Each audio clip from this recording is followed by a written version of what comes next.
उद्याच गृहमंत्री सहकार मंत्री अमित शाह साहेबांनी एक महत्त्वाची बैठक लावलेली आहे आणि त्या बैठकीमध्ये कांद्या प्रश्नावर निर्णय होईल।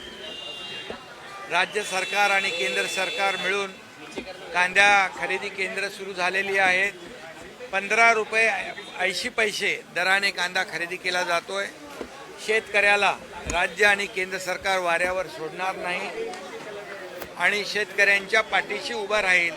हे आंदोलन आता यांना कुठलेही मुद्दे नाहीत आणि म्हणून हे आंदोलन हा स्टंट फोटोमध्ये येण्यासाठी आणि हे सगळं स्टंट आहे। काँग्रेसच्या सरकारमध्ये UPA सरकारमध्ये देखील कांद्याने जनतेला रडवलं होतं, पण त्यांनी भाव वाढवून दिले नाहीत, परंतु राज्य आणि केंद्र सरकार मिळून 15 रुपये 80 पैशाने खरेदी होत आहे। उद्या बैठकीत देखील सकारात्मक निर्णय अमित शाह साहेब घेतील। त्यामुळे शेतकऱ्यांच्या कांदा उत्पादक शेतकऱ्यांच्या पाठीची राज्य आणि केंद्र सरकार दोघंही आहे। हर्षवर्धन सकपाळांची जीभ घसरलेली आहे। पंतप्रधान मोदी आणि राज्याच्या मुख्यमंत्र्यांविषयी बोलताना अपशब्द त्यांनी वापरले आहेत। खरं म्हणजे काय म्हणाले ते दलिंदर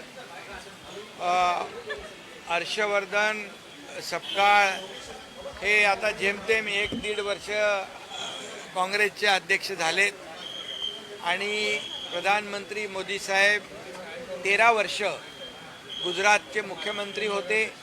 12 वर्ष या देशाचे पंतप्रधान यशस्वी प्रधानमंत्री म्हणून त्यांनी काम केलं आणि या देशाला पुढे नेण्याचं काम केलं, विकासाकडे नेण्याचं काम केलं, आर्थिक महासत्तेकडे नेण्याचं काम केलं, आत्मनिर्भर भारत बनवण्याचं काम केलं आहे। आणि म्हणून अशा ज्यांनी एक दिवसही सुट्टी घेतली नाही, राष्ट्र प्रथम नेशन फर्स्ट हा संकल्प त्यांनी केला आणि अशा या देशाच्या यशस्वी लोकप्रिय प्रधानमंत्री नरेंद्र मोदीजींवर अशा प्रकारची खालच्या दर्जावरची टीका करणं हे निंदाजनक आहे। त्याचा मी निषेध करतो आणि खरं म्हणजे ज्यांनी आरोप केलाय, ज्यांच्यावर आरोप केला, प्रधानमंत्री नरेंद्र मोदीजी हे खरे धुरंधर आहेत, देशाचे धुरंधर आहेत, विकासाचे धुरंधर आहेत आणि ज्यांनी आरोप केलाय ते असली दलिंदर आहेत। असली दलिंदर कोण आहेत? ज्यांनी आरोप केलाय हा सूर्यावर थुंकण्याचा प्रकार आहे, का राजा भोज और का गंगू तेली असा प्रकार आहे आणि म्हणून याचा निषेध करावा तेवढा थोडा आहे। या देशातली 140 कोटी जनता या काँग्रेसला धडा शिकवल्याशिवाय राहणार नाही।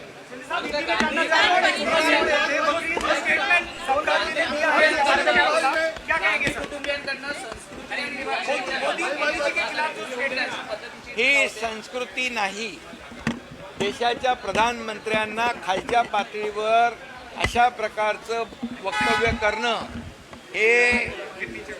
ही संस्कृती देशाची नाही आणि म्हणून याची निंदा जेवढी करू तेवढी कमी आहे।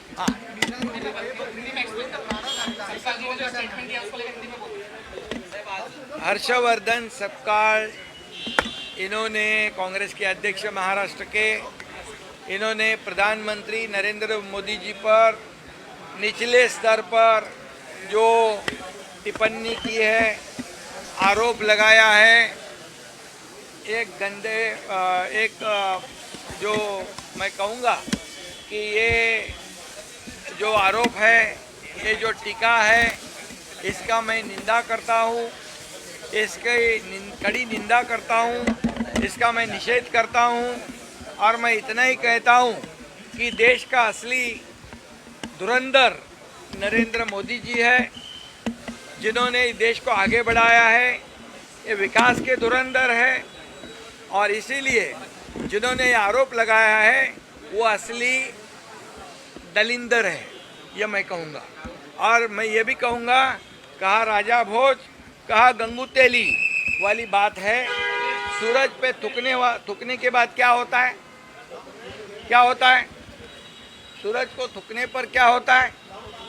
वो खुद के मुंह पे ही गिरेगा। और इसलिए प्रधानमंत्री मोदी जी को जिन्होंने आरोप लगाया, उनका उनकी कब्र खुद ही उन्होंने खोदी है। और ऐसे लोगों को ये 140 करोड़ जनता सबक सिखाएगी और वो खड्डे में जाएंगे।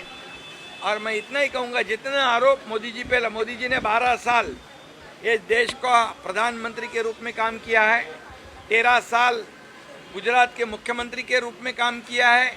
ऐसे 25 साल जिन्होंने देश को पूरी तरह समर्पित भावना से काम किया है, ऐसे देशभक्त प्रधानमंत्री नरेंद्र मोदी जी पर कौन टीका करता है? जो 1-1.5 साल 2 साल हुए प्रदेश के अध्यक्ष बन गए, उनको क्या उनकी औकात है? उनकी एक क्या लेवल है उनकी?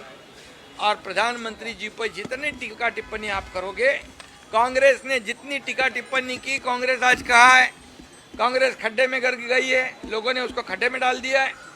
और ऐसी तरह टीका टिप्पणी होते रहेगी तो ये देश की 140 करोड़ जनता उनको सबक सिखाएगी और ज़्यादा जोर से मोदी जी का साथ देगी। सर मीरा रोड मध्ये 2 गटांमध्ये वाद झालेला आहे। सर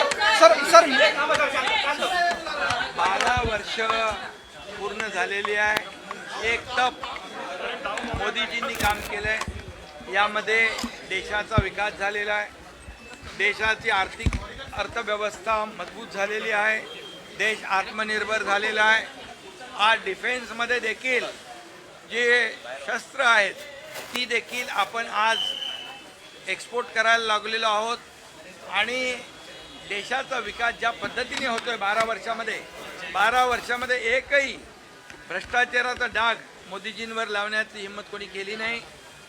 ते बेदाग आहेत आणि म्हणूनच त्यांचं 12 वर्षाच्या काळासाठी मी अभिनंदन करतो, त्यांना खूप खूप शुभेच्छा देतो।